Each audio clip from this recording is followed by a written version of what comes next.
Do you want your business to grow faster? Are you open to new and out-of-the-box ways to drive revenues and increase value? How do you imagine the most successful entrepreneurs and business leaders double, triple, or expand their businesses tenfold or more? The answer is Deals. This is a weekly podcast featuring conversations with business owners, executives, and leaders as we reveal behind-the-scenes details that give you, our listeners, the confidence to pursue your own deal-driven growth. On the show, we discuss a huge variety of deals, everything from large, complex mergers and acquisitions to smaller deals that you can do even without significant capital. My name is Corey Kupfer, and I've been supporting deal-driven growth for businesses for 35 years as a successful entrepreneur, professional negotiator, and attorney. My goal is to help you strategize, plan for, find, and complete deals that will help your company grow faster.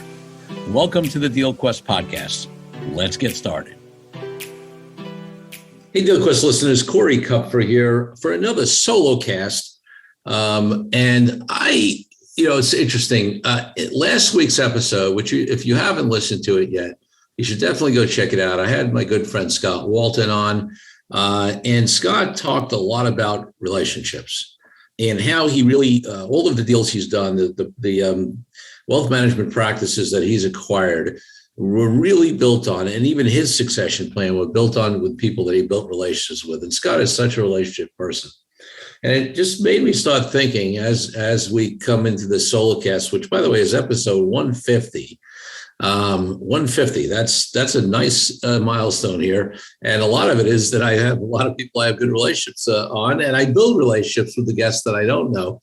But the reason I wanted to pick up on that theme is just something popped into my mind after Scott's episode.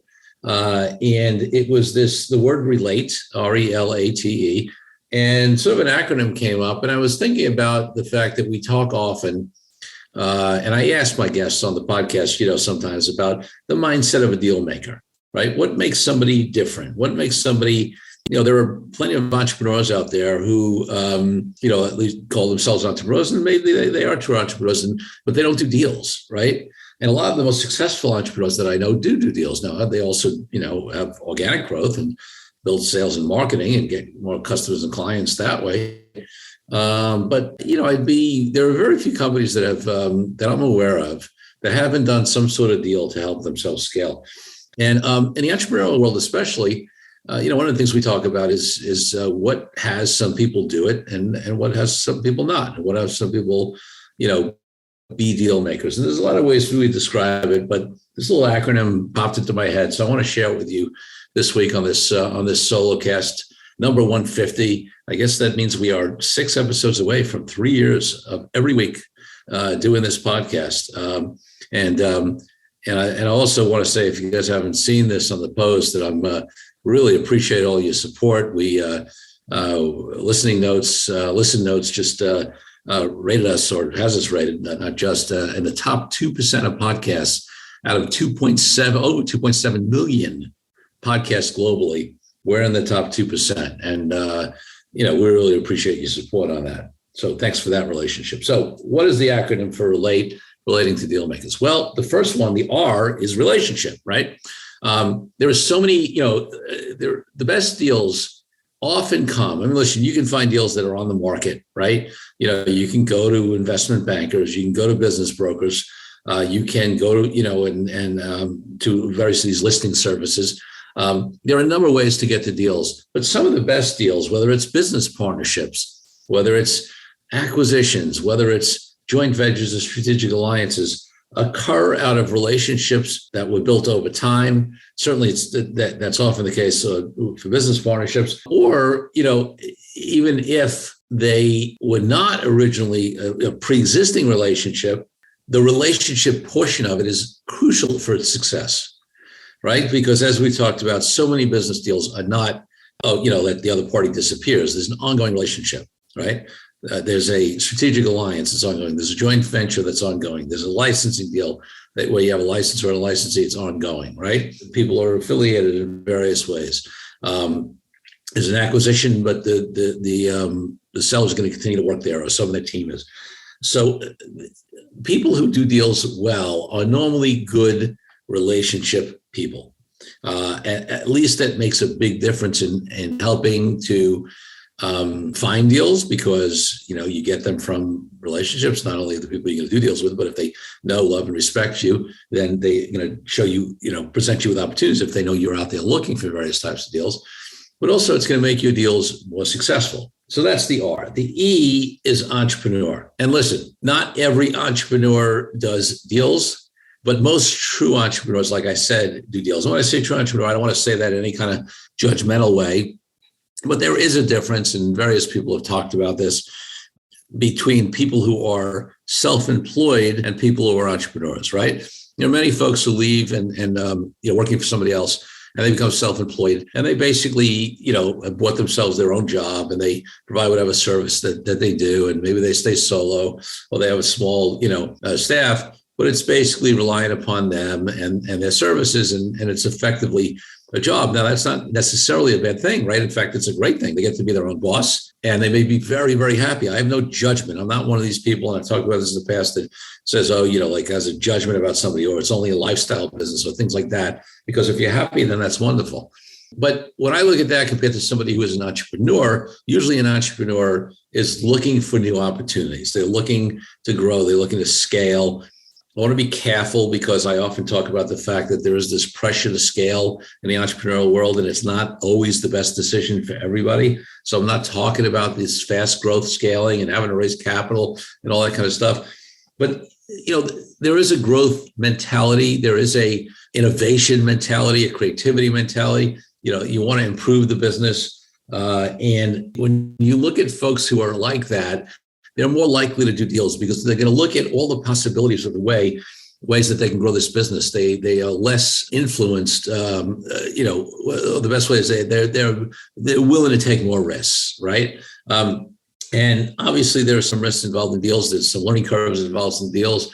And folks who are, let's say, there's plenty of people who are lawyers, right? Like I am, who have solo practices, and they build their time, and that's how they make their money, and they make a very decent living. Some of them don't. But the point is that they don't have to do deals. They don't have to grow. They don't have that mentality, or they're computer programmers and they go fix people's computers. Like there's a million examples of these. But anybody who has that more entrepreneurial mindset is trying to build a business that is not dependent upon them. In fact, and they can work on the business, not in the business. They can run without them eventually or over time. There's a much higher possibility or likelihood, not 100%, but there's a much higher likelihood that part of the way they've grown is through some sort of deal, because that's just the mentality, right? They're looking for different opportunities, and, growing organically is only one way. All right, so that's the E. The L in relate is for leverage. And what do I mean by leverage? Well, that can be viewed a few different ways, but deal makers understand that there's ways that they can leverage different assets, capital, relationships, their team, their expertise in a way that can accelerate their growth, make them more money, help them achieve their other objectives. And that also means sometimes that they're willing to leverage their business in terms of putting themselves on the line, putting their own capital on the line, maybe taking on debt, right? Or equity financing, and creating the pressures that come with that. But they understand that if they do deals, that they can leverage growth, they can leverage opportunity, they can leverage, I've talked very often about how many times people are just banging their heads against the wall on how to get more sales or get into a particular industry or market or geography. And I often ask them, well, have you figured out who already has access to that industry, market, geography, company, and approach them to do some sort of deal? And the answer is often no. Well, that's a way to leverage somebody else's access, somebody else's distribution network, somebody else's sales network, somebody else's relationships. So the fact that somebody else has the trust and respect of a particular client base in a particular geography or a particular industry, that you can leverage that by doing a deal with them, right? You can leverage capital to do a deal. You can leverage the expertise of your people to do a deal. But they're willing, there's a mentality of willing to take on some leverage. And that doesn't necessarily mean monetary debt, although it could. But it means, to use the assets they have to leverage a result. And usually there is an increased risk involved in that, right? That you're putting something on the table, something at stake, but they're willing to do that. So that's the L, leverage. Let's take a break from the show for a minute so I can invite you to a new way to determine your deal readiness. I created a fast and easy assessment that will determine exactly how deal ready you are. Once you complete the assessment, I use your responses to identify the obstacles that are holding you back from being a deal-driven growth genius. It's as easy as heading to CoreyKupfer.com/assessment. That's CoreyKupfer.com/assessment and filling out a few multiple choice questions. I'll be checking in after the episode to see what your results are. Now back to the show. The A in relate is for aware. And the way I relate to that in the mindset of a deal maker is always looking out for opportunities, right? They're aware, they're observant, they're listening, they're watching, they're looking at industry trends, they're looking at what their competitors are doing, they're looking at internally for the key talent, they're looking for relationships, they're aware of what's going on, and they keep their ears and their eyes open and put themselves out there in a way that opportunities show up for them. Did you ever see there's some folks out there you say, wow, how do they always end up finding these great opportunities? Well, it starts with awareness, right? It starts with shifting that mindset to say, hey, maybe instead of being so focused on the day-to-day operations of my business, right? Or, just only getting sales, I need to expand my awareness. I need to look and see if there's other opportunities. I need to listen more. I need to see what other people are doing who are successfully growing. And when you do that, the odds of doing a deal, that mentality shift really increases the chances that you're going to come on an opportunity to do some sort of deal, some sort of, whether it's, you name it, right? Across the board, strategic alliance, joint ventures, affiliate programs, anything. Okay, so now we're up to the T, all right? RELAT. The T, I put thick skin. And by the way, I didn't think a lot about these. These sort of came to me. And I think they're all true. I'm sure there's a lot of other, besides the ones that fit into this acronym, characteristics of a deal maker. But I think these are the ones that came to me to talk about. And when I say thick-skinned, I don't mean like a tough guy, a tough gal, right? I mean that there's a lot of, and this is true on the entrepreneurial journey generally, right? There's a lot of ups and downs, things that don't work in the deal space. There's a lot of time that you can spend in looking at potential deals and not finding the right one. And, in going through due diligence processes and finding out, well, it looked like a good deal, but it's not a good deal. Even in doing a deal and having it not work out. Now, obviously, hopefully, if you do it right, and, something we help clients a lot with to try to minimize the risk of it not working out. But you know what? If you do a number of deals, you're probably going to, I don't know, a real deal maker who hasn't done deals or hasn't had, one or two or three, out of their 10 or 20 or 30 or whatever it is, that maybe hasn't worked out, that hasn't worked out well. So when I say thick-skinned, it's really, in my Authentic Negotiating book, I talk about my fundamental framework: clarity, detachment, and equilibrium. And the best negotiators, the middle one, is detached, meaning that they don't get, they're not attached to the outcome, right? They take the next steps, and they are not attached either way. This is somewhat similar, right? When you're thick-skinned, you understand this is part of the process. You don't get emotionally thrown off. You don't get upset. You don't get defeated. You don't get frustrated. Or let me be real, we're human. Maybe you do, but you get over it pretty quickly. And, you look for the next opportunity and you don't let it get you down.